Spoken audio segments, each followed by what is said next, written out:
You're listening to the Chronicles of a Gooner, the Arsenal podcast.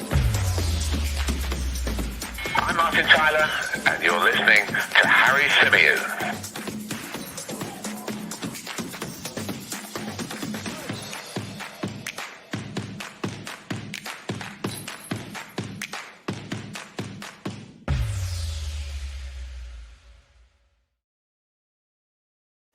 Hello and welcome back to another live edition of the Chronicles of a Gooner, the Arsenal podcast brought to you by 90 Min. As ever, I'm your host, Harry Symeou. Happy Saturday, first of all. It was supposed to be my day off.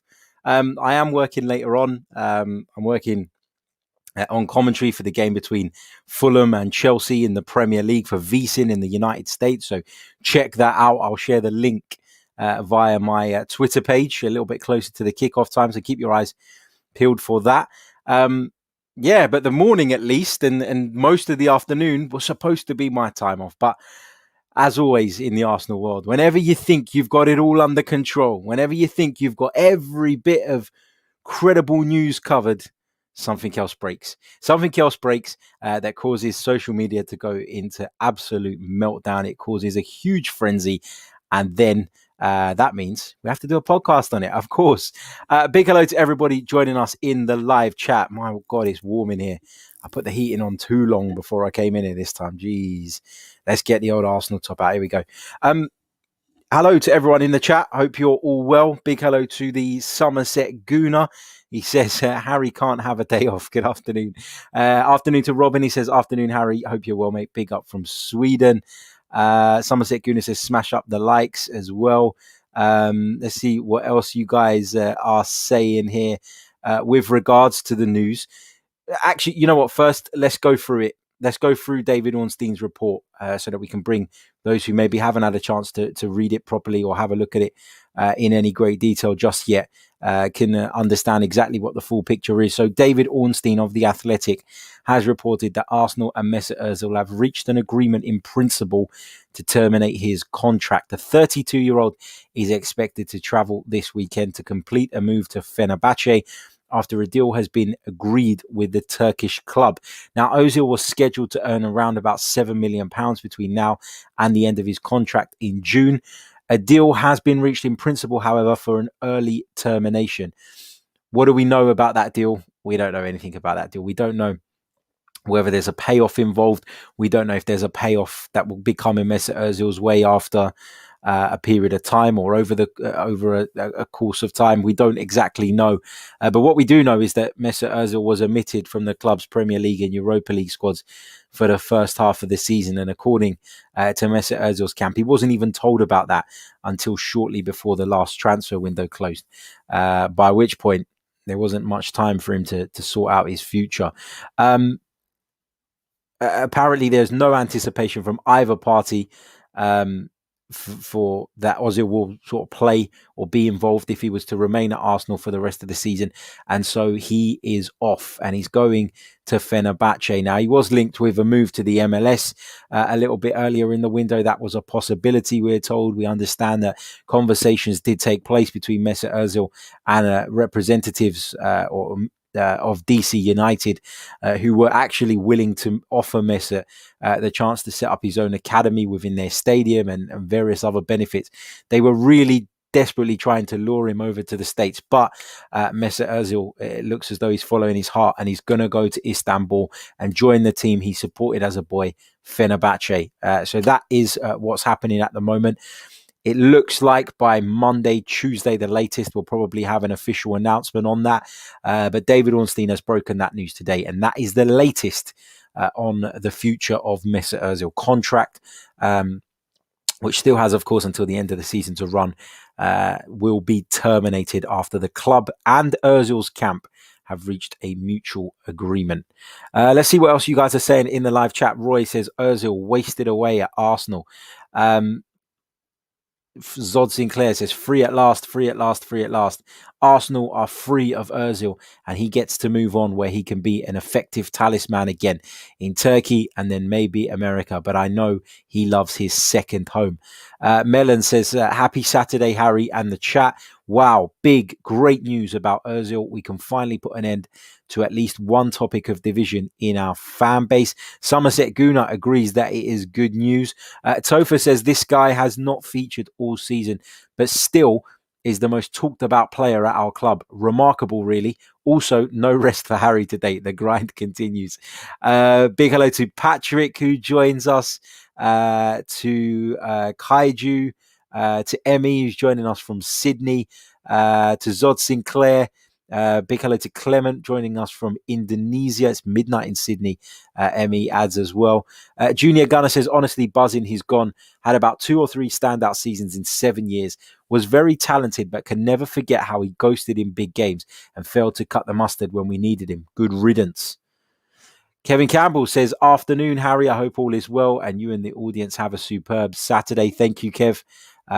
Former Arsenal hero, of course, Mr. Kevin Campbell. Get over on the socials and give him a follow for sure. Sobi says he was a hit or miss player since 2017, in my opinion. Should have tied down Alexis instead. But Alexis didn't want to stay. And that's the interesting thing, isn't it? Clement says, Ozil out. Yes. Prince says, hey, Harry, hope you're doing good, fella. Thank you. Thank you. I'm blown away by actually the tone of the comments, and don't hold back. Keep them coming. I want to know what you guys are feeling about the news that Mesut Ozil's contract is going to be terminated. There's been a mutual agreement found between all the parties. I did get to the point where obviously I was glad that a resolution was in sight. I was glad that we'd be able to find an outcome that would draw a line under this whole saga. But I can't get on board with the kind of celebrations of it. Are you celebrating because you think that this is just a situation that got so toxic, caused so much divide, and probably had an impact behind the scenes? Or are you celebrating because you think Mesut Ozil's a bad player? Are you celebrating because you're glad that Arsenal are rid of him? I mean, for me, let's cast our minds first of all, and I'll come to the rest of your comments. Don't worry, so keep them coming.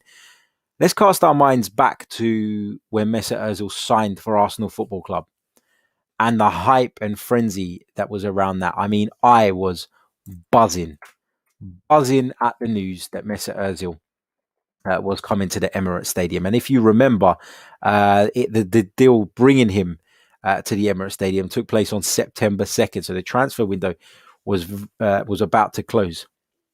£42.3 million fee from Real Madrid, a World Cup winner. And I think all of us were buzzing. We were delighted. We were glad that he was coming in. And I think he made an impact immediately. I think he had a bigger impact over the course of his Arsenal career, barring the last 18 months or so, than I think a lot of Arsenal fans are willing to give him credit for. And I think, people have short memories. I think people tend to block out the good when they feel like the bad has followed. And I think that is the case with Mesut Ozil. He obviously signed that lucrative contract, the contract that we're now looking for a way of terminating. But that's not Mesut's fault, is it? I mean, all of us have jobs. If someone comes knocking on your door and says, I really want you to stay, you're really important to what we're doing here, it's imperative that we keep you, and so we're going to give you a bumper pay rise. Which one out of you guys could honestly hold your hands up and say, I wouldn't have taken it? It's absolute nonsense. Every single one of us would have taken it. Mesut Ozil was not stealing £350,000 a week. Mesut Ozil was given £350,000 a week by our football club. And then it was our football club who decided that they didn't want to use him anymore. Perhaps things went on behind the scenes that we don't really know about and we don't fully understand. I'm completely aware of that. And I'm completely sort of open-minded to the fact that has probably got something to do with it. But whatever the reasons for the club making that decision, it was the club that made that decision. And I don't think you should hold that against Mesut Ozil. He hasn't played for since the restart. He hasn't played so far this season.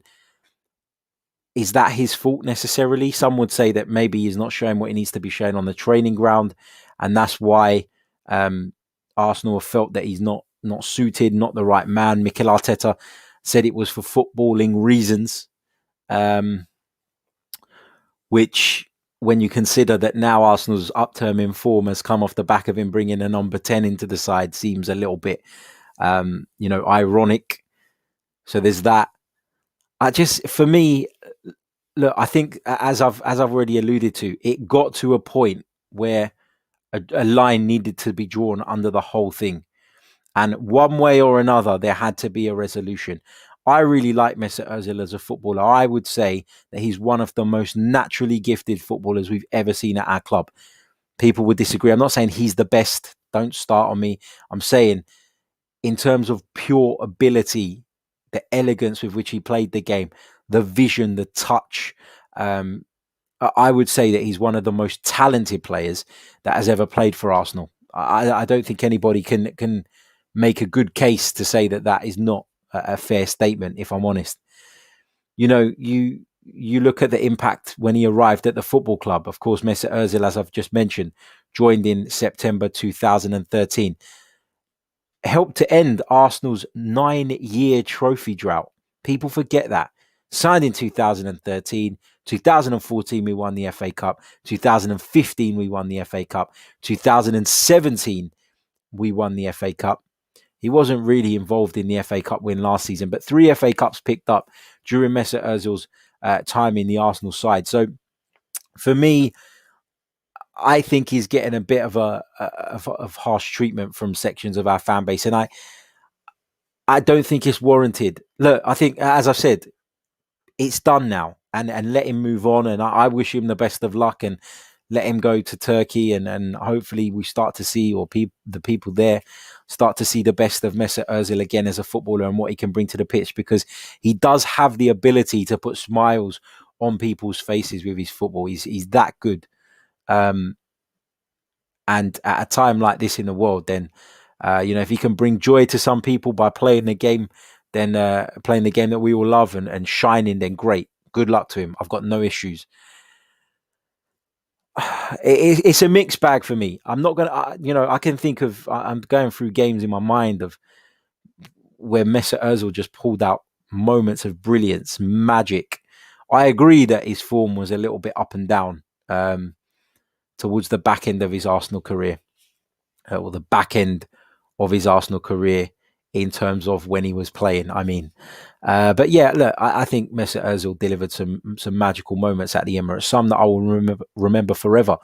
I thought his partnership with Alexis Sanchez was one of the main reasons we saw the Chilean come to the football club and have such a tremendous impact. And I think if you were to sit down in a room with Alexis Sanchez, I'm sure he would testify to that as well. So I think you can't underestimate the impact that he had on other players as well. We're talking about Pierre-Emerick Aubameyang linking up with him. We're talking about Alexis Sanchez. There's so many who have benefited from having Mesut Ozil in the side. Even people like Olivier Giroud will tell you the same thing. So I don't think we should be celebrating the fact that Mesut Ozil is going. That's kind of my point here. I've seen people sort of rejoicing at the news. It's nothing to rejoice about. The reality is this is a sad ending to Mesut Ozil's Arsenal career. This is a player who undoubtedly had the talent. And in the first part of his Arsenal career, with the exception of Alexis Sanchez, we never really built the team around him. We never really brought in a strong enough supporting cast for Mesut Ozil to help push this team onto a new level. The supporting cast around him at times was dreadful. Talking about Olivier Giroud there, didn't he go on a 12-game goal drought when Mesut Ozil was playing behind him, which obviously makes Mesut Ozil look bad as well. And ultimately, that's probably what cost us that season. So, you have to think about these things. Arsenal have been in decline as a team for a while, and so to pin it all on Mesut seems unfair when around him he didn't necessarily have the talent to push on to those next levels. So that's my kind of take on it. I'm not celebrating it.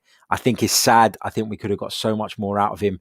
I think all this training ground attitude business is a load of nonsense. I think it all begun from Unai Emery, and Mikel Arteta kind of carried it on, which was strange because initially he brought Mesut back into the side. So I couldn't really understand it. Maybe there were political factors in play here. Maybe things went on behind the scenes that as supporters we're not privy to. But it just feels like a real sad ending to the Arsenal career of someone who helped us break our 9-year trophy drought. Was at the club when we picked up 4 trophies during his 7-year stint at the club. So I'm not saying Mesut Ozil is an Arsenal legend, but I don't think he deserves the stick and the abuse that he's been getting from some of the Arsenal fans on social media.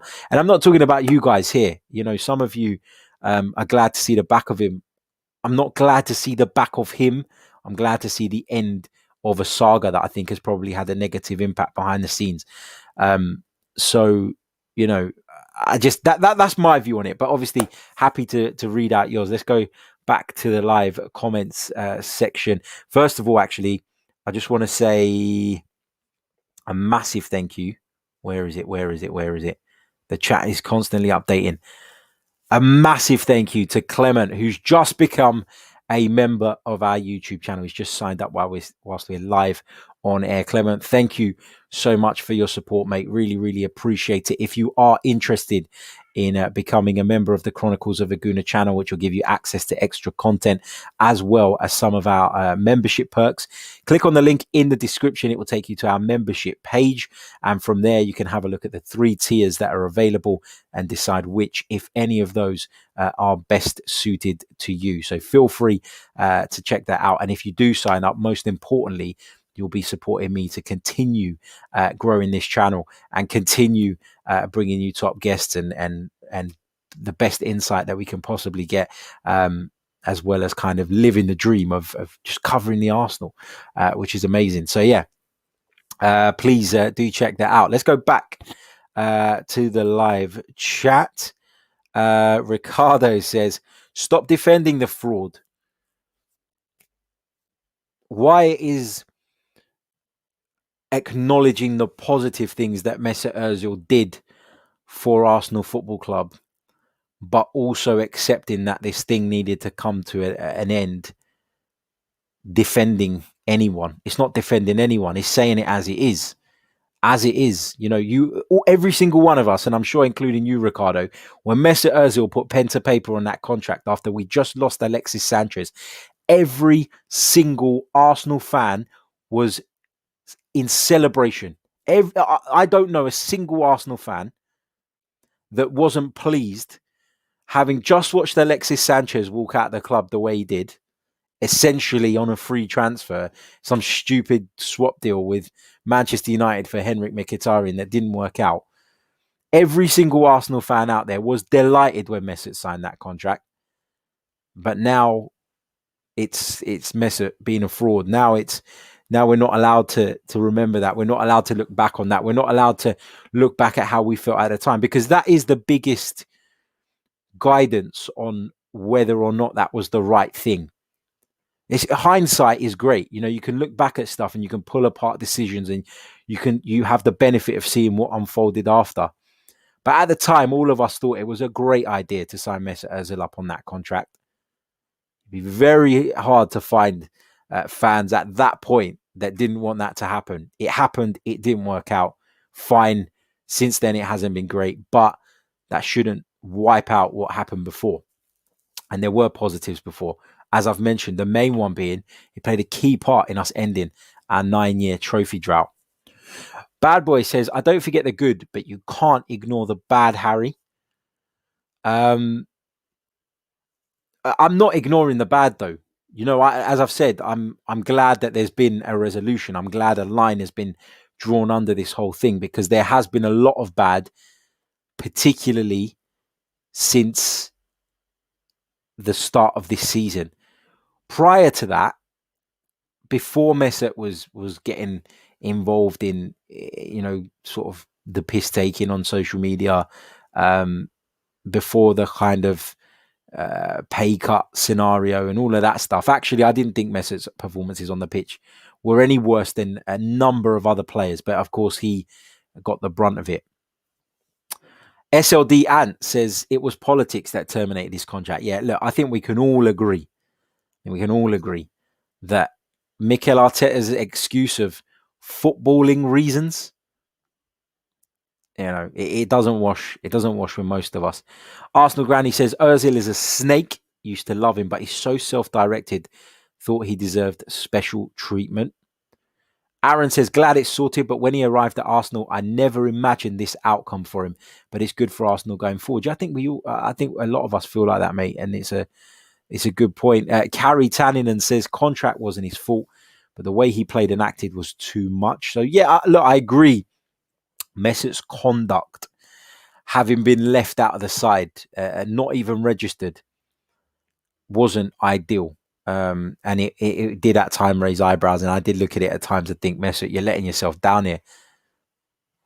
But how would most top players react to being completely snubbed by the football club who a couple of years prior begged him to stay? So much so that they threw £350,000 a week on the table. Mesut at the time, Arsenal weren't doing too great. Arsenal, not as badly as they are now, but Arsenal were not achieving the heights that they wanted to be.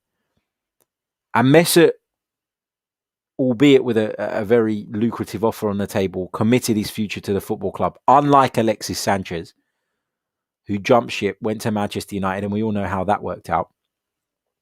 But Mesut committed to the club, and then it was the club that didn't want to honour that contract in the end. And that's what you have to remember here. That's what you have to remember. And I saw a really good point on Twitter earlier on. I think it was from Mems. I'm sure lots of you follow Mems, where he said, as fans, we've got to think about how we treat some of these players. Mesut Ozil, big money signing, high profile player, big contract. And the treatment he's received from some of our fans has been so atrocious, so embarrassing at times, that why would any other top players looking at that situation want to join this football club? You've got to think about how we're perceived as a fan base as well before you go off the rails, before you get abusive. People can have their opinions on players. I have my opinions all the time, but I like to think I put them across in a respectful manner at least. And at least I try and back them up. It's not me sitting there saying, F this guy, F that guy, get him out now, get him out quickly, he's terrible. Going on their social media accounts and writing vile comments underneath. Because that happens from people that call themselves Arsenal fans. And that's why, there could be a case that actually people decide to look at this club in the future and think it's not actually the place for them. Junior Gunner says, Harry, he was very talented and did good things, but his application in big games, tough away games was always left wanting. That's why I'm glad he's gone, not because he's a poor player. People will talk about his performances in some of the away games, but Arsenal didn't have the bloody ball. Mesut Ozil's a ball player. What do you want him to do? He's not going to do doggies. He's not going to chase people around, close them down, press them. That's not what Mesut Ozil does. And the reason that Mesut Ozil was unable to grab hold of those games and was unable to grab hold of those games was because ultimately the team around him wasn't good enough. Mesut Ozil, when he joined Arsenal, had nothing to prove. He came from the best club in the world, the biggest club in the world in Real Madrid. He'd won the World Cup. As far as I was concerned, Mesut Ozil had zilch to prove. All Mesut Ozil needed was the right players around him. And that's not Arsene Wenger's fault necessarily. It's not Unai Emery's fault even. It's not even Mikel Arteta's fault. The club's just been run in such a way that we were unable to compete and we were unable to bring in the very best players. And ultimately, the best players in the world will have some impact, but they can't. They're not going to carry you every single week. Mesut did really impress in his first few seasons for Arsenal, I think, anyway. But obviously, he did start to decline a little bit. I'm not denying that for a second. I just feel like, people who have an opinion on his performance levels and feel like maybe at times they weren't quite there. I've got time for that. That's a valid opinion to have.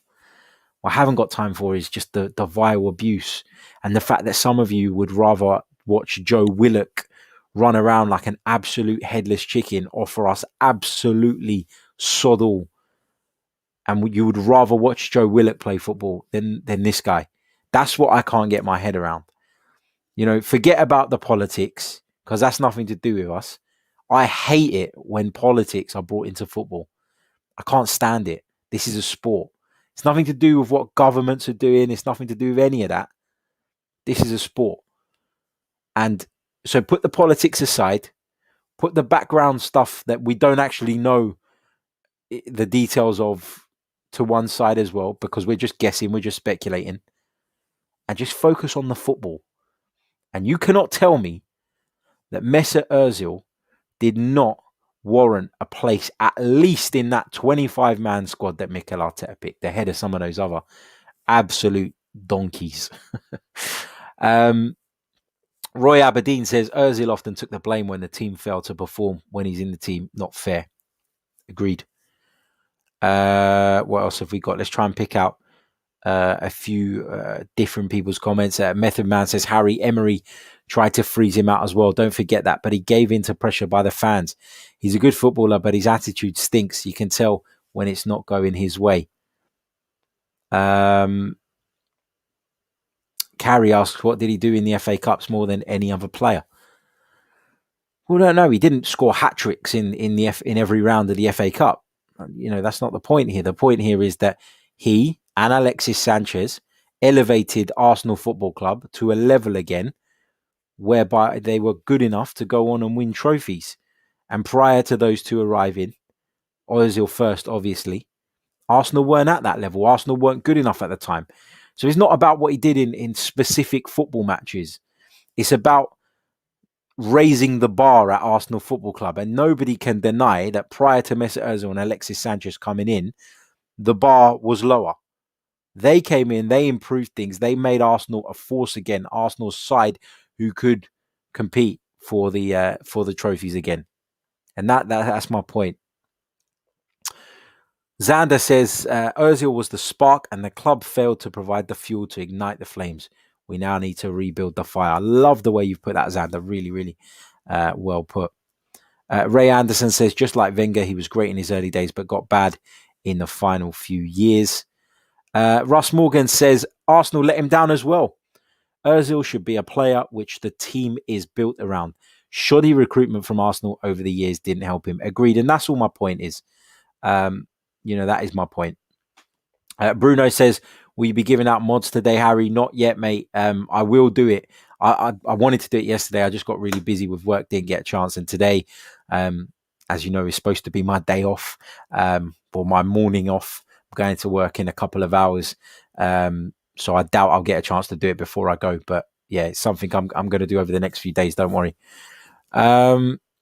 Marcin says, Harry, needless to say, all that anti-Ozil brigade will be saying the same stuff about Oba 2 years from now.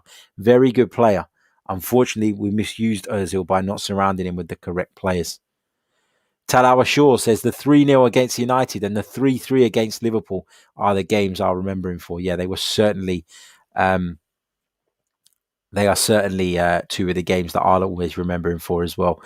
Martin McDermott says, how many contracts do you think Ozil turned down before signing? Still a big fan of Ozil on and off the pitch. Yeah, let's not forget, the great work that Mesut Ozil does from a charity standpoint as well. That gets overlooked as well. People talk about him being... people talk about him being this selfish character who doesn't care about anyone.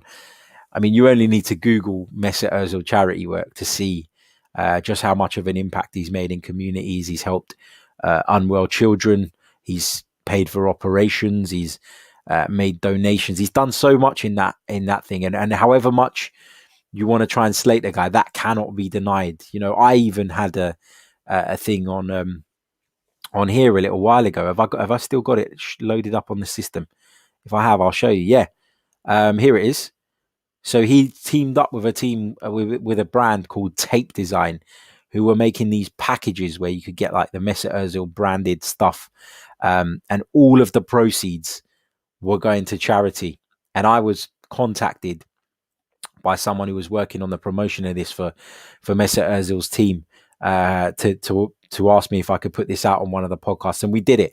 It's probably a couple of months ago now, but yeah, this is just one example of the good work that Mesut Ozil and his team have done in the past. Tape design, limited edition gift packs with the things that are, the socks, the tape, the bag, whatever, all included. And all of the proceeds of those were going to be paid to charity. So there you go. Proof. The proof is there. And I've experienced it firsthand, because when they reached out to me, they were very clear that it was a charitable thing and they wanted to get some sort of traction behind it. And yeah, proof is in the pudding. Harry Land says, did we ever build the right team around him? He never played in front of a world-class central defensive midfielder. Great point. He never played behind a world-class front three. Agreed. And for every Sanchez, there was an inconsistent Theo, Welbs or Giroud. Perfectly put, Harry. Really like that. Really agree with it. Let's see what else you've got here in terms of your comment. SL Diant raises the issue of the pay cut. He says everyone accepted a pay cut, but him, why? So obviously we don't really know what went on with that. We don't really know why Mesut Ozil felt so strongly about the pay cut thing. What we do know is what Mesut has said about it. So going by that, he questioned what the pay cut was going to contribute to. And lo and behold, just a month, 2 months later, Arsenal made a number of redundancies. Arsenal sacked off the Gunnosaurus. So he was actually, I think, in the end, justified in doing that, because the players were pitched to by the club with this whole idea that if you take this pay cut, nobody will be losing their jobs and you'll be really helping the football club out. Mesut probably smelt a bit of a rat there, probably felt that was not necessarily the full story. And at the time, I agree with everybody else in the sense of, well, he should have just done it. Should have just got on with it. But the club, stupidly, down the line, proved him right. So I don't really have an issue with the pay cut thing personally, but I know that was one of the factors that rubbed a lot of people up the wrong way. Arsenal Granny says, Harry, you're not given any responsibility for the outcome to Ozil. Come on. No, Ozil does have some responsibility. As I've said, I don't like the way Ozil has gone about things in the last few months. I feel like, look, Ozil came out, he spoke out about the treatment of the Muslim people in China. The club distanced themselves from that, which they did it for commercial reasons, clearly. But I think they were wrong to do that so quickly. I mean, did they really need to come out and make the statement that they did? They obviously put money ahead of everything else. And to a degree, I get that, because they're a business and the business needs to survive. The business needs to make money in order to pay, all the big salaries that we're constantly talking about and all of that stuff. But that obviously to Mesut was a bit of a kick in the balls. That upset him. And I understand why that upset him. And then there was the whole being left out of the side thing. And then there was the whole being left out of the squad thing. And it just feels like the club thought the club committed in giving him this massive contract, right? So Arsenal begged him to stay. And I don't want to hear otherwise, because you don't offer someone 350 grand a week unless you are desperate for them to stay. Arsenal were obsessed with the fact that losing both him and Sanchez at the same time would be such a big blow and something they couldn't recover from. And that's probably why they went OTT in their offer to Mesut Ozil, in their desperation to keep him and to keep their status as one of the big clubs.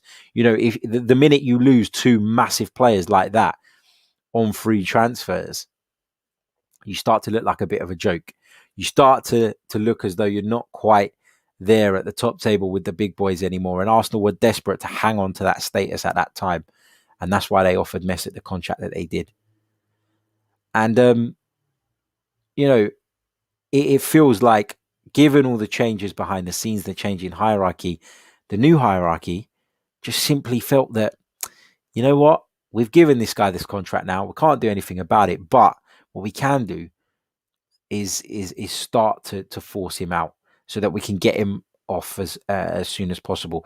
And with Mesut Ozil leaving Arsenal Football Club now in January of 2021, Arsenal have succeeded in doing that. Maybe they'd have wanted to push him out the door a little bit sooner than they managed, but 6 months early, they've still done something. They've still achieved something.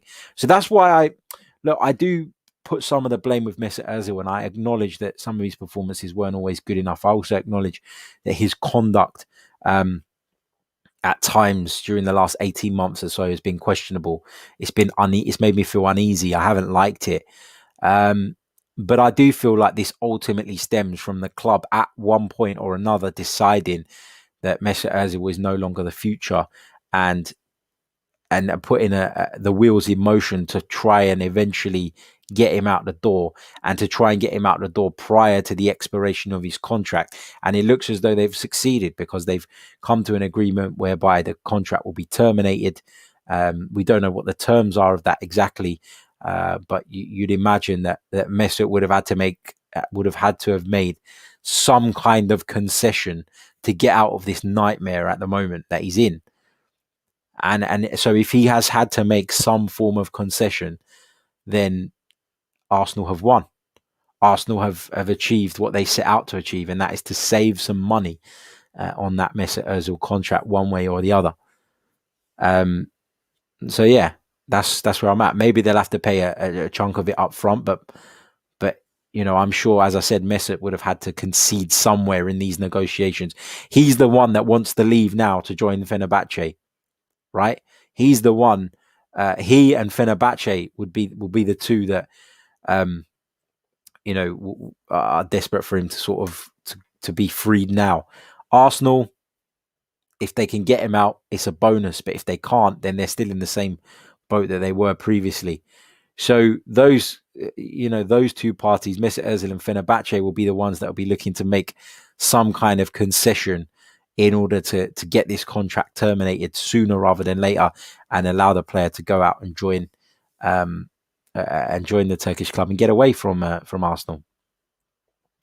Caleb Stewart says, Joe Willock, headless chicken. What happened to being respectful? It's not being disrespectful. Joe Willock runs around the pitch a lot and doesn't do an awful lot with the football. That's my view. That's my view. Joe Willock isn't good enough. I've said it for a long time. Maybe headless chicken is a little bit strong, but in the heat of the moment, I don't regret saying it, because ultimately that's what he plays football like most of the time. What else have we got here? Patrick. Why is Alexis struggling at United? Wenger, Mesut Ozil. So a reporter asks why Alexis was struggling at Man United, and Arsene Wenger replied with Mesut Ozil, acknowledging the great partnership that the pair had. David Marr says Arsenal failed Ozil, needed to build a team around him, only started to do that right at the end. Can you imagine Mesut Ozil now, right, with Thomas Partey behind him? Imagine Mesut Ozil with Thomas Partey behind him and a firing Aubameyang in front of him, and a Saka on the right and a Martinelli on the left. That's what you wanted, and that's what makes this really frustrating for me, because when we finally got the midfielder in that would have perfectly complemented Mesut Ozil, we then all of that stuff had already gone on and started happening, and ultimately there was no way back. Zissi says Ozil was never a guy you would want in the trenches with you. He lacks energy, enthusiasm, and generally the effort and work rate required in the Premiership.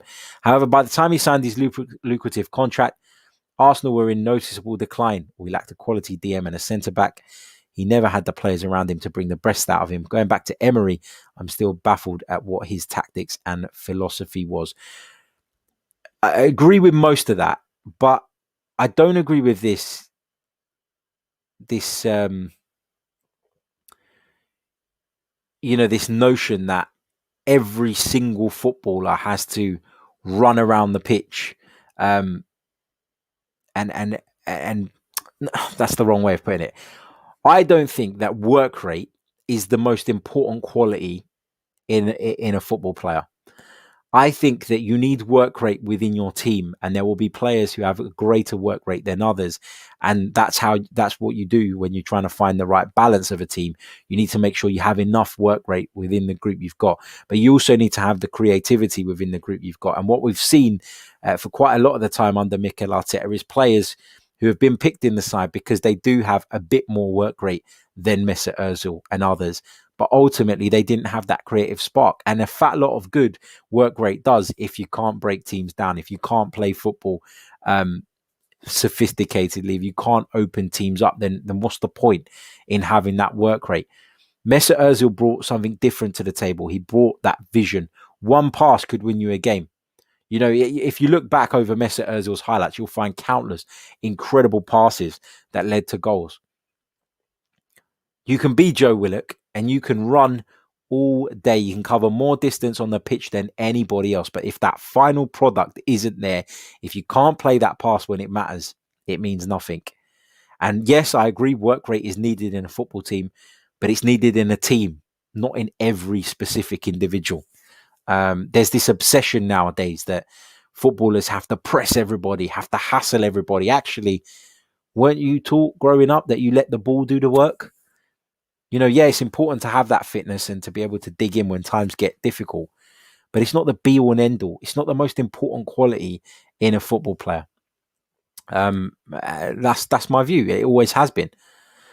Algerian Gooners, check out the Algerian Gooners. He says, happy this saga is over. We move on. Big up, Harry. Thank you so much, mate. Let's see what else you guys are saying. Matt G rightly points out that there were two other players who also didn't take pay cuts. Exactly. And we haven't seen them get the same sort of grief about it. Ray Anderson says, listen, Harry, it's great that he works with charities, but footballers aren't remembered by their charities. No, they're not remembered by their charities. But, you know, look at Marcus Rashford right now. Marcus Rashford has done a great thing. He's essentially strong-armed the UK government into giving kids that receive free school meals supplies during this difficult time, during this time they're at home, during the summer holidays, etc., etc. Marcus Rashford deserves immense credit for the work he's done, because Marcus Rashford has stepped out of his role as a footballer and used his influence, his power, his financial muscle to put campaigns in place that have essentially forced the government into doing something that is right, doing something that is needed. Mesut Ozil does that too. Mesut Ozil helps children. Mesut Ozil pays for people's operations. Mesut Ozil has done, over the course of his career, far more charity work than Marcus Rashford. That's not me taking anything away from Marcus Rashford. It's just making the point of how two people who have both stepped out of their roles as footballers, gone above and beyond to help society, are viewed in such a completely different way. That's my point here. Yeah, he's not going to be remembered for his charity work as a footballer, but Marcus Rashford will. And what's the difference? That's the point I'm making here. I'm not taking a single thing away from Rashford. What he's done is excellent. But Mesut Ozil's done a lot of excellent work as well. But we'll just pretend that didn't happen because it's Mesut Ozil. That's what winds me up. Let's see what else we've got here. And look, the good thing about this, right? The good thing about this is that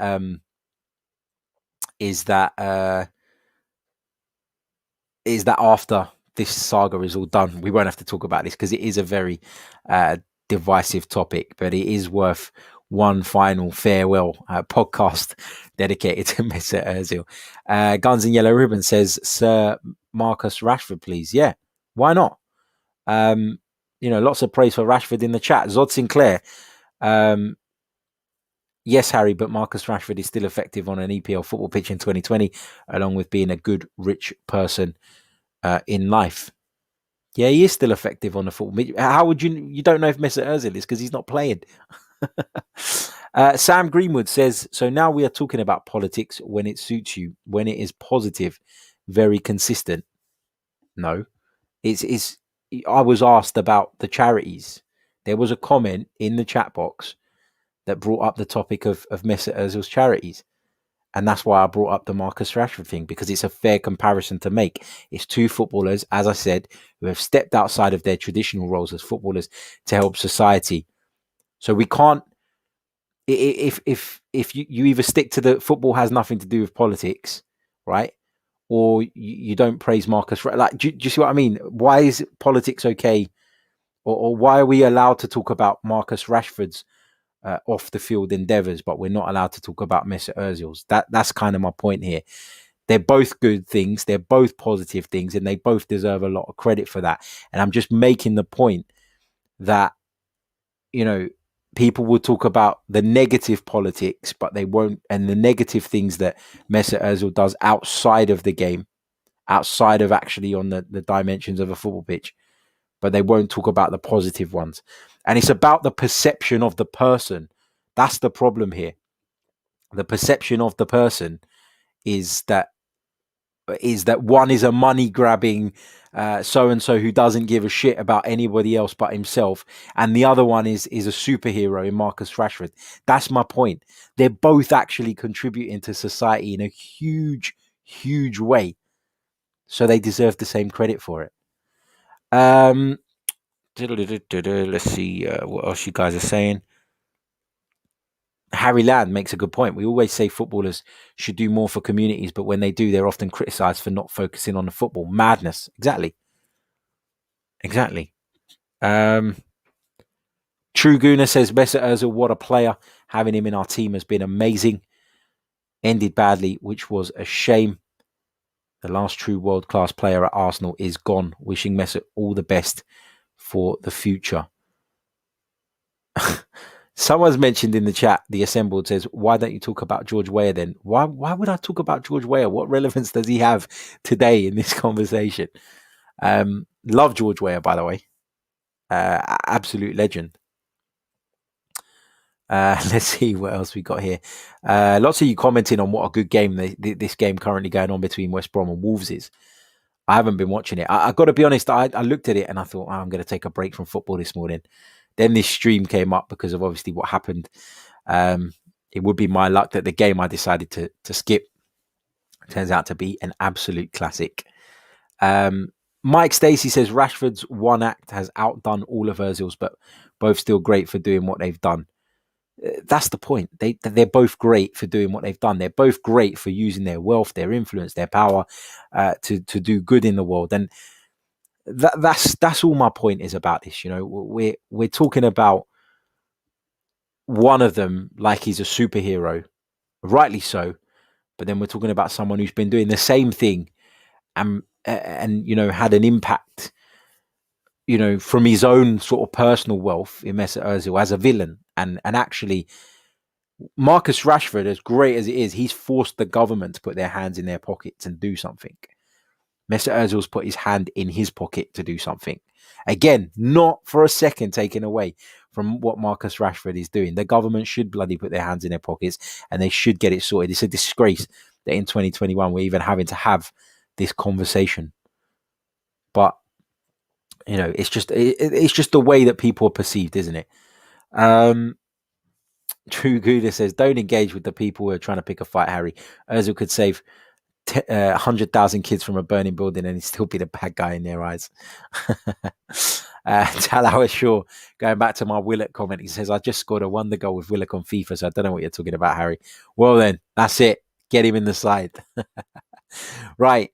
That brings me to the end of this live edition of the podcast. It was an impromptu edition.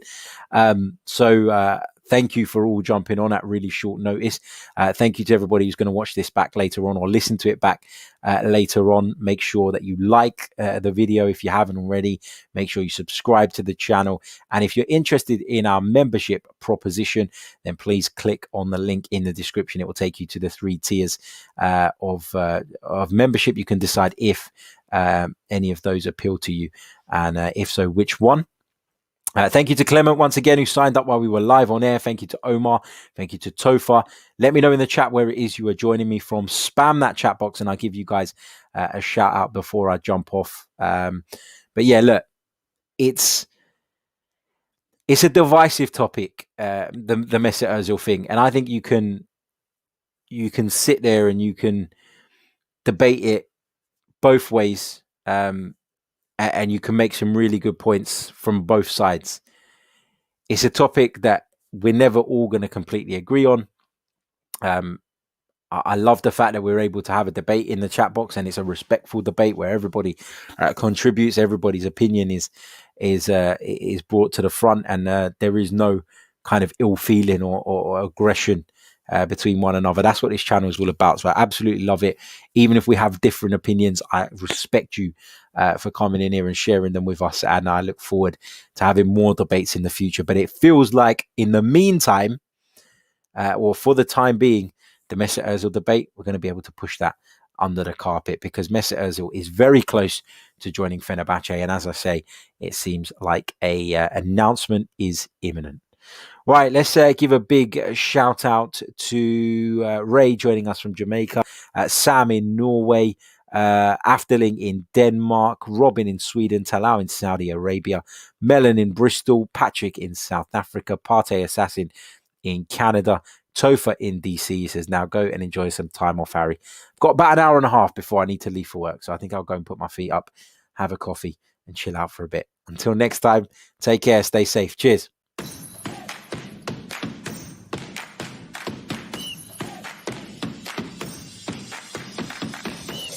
You're listening to the Chronicles of a Gooner, the Arsenal podcast. I'm Martin Tyler, and you're listening to Harry Symeou.